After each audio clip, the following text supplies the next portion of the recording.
Fix KitchenAid dishwasher bottom spray arm not spinning, clean jet and replace.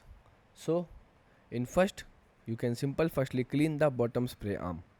Turn off the dishwasher and pull out the bottom rack. Then unscrew or plug out the bottom spray arm.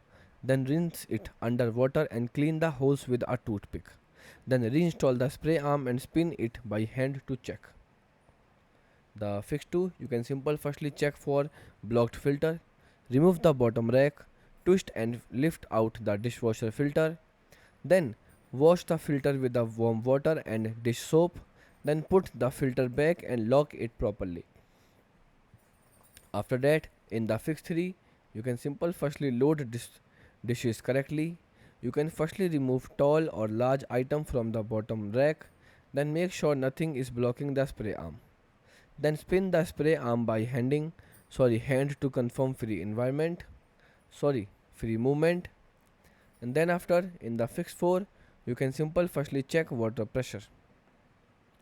Turn on the kitchen sink and check the water flow. Then make sure the dishwasher water valve is fully open. Then restart the dishwasher and test a water cycle. And at last resort, you can in the fix 5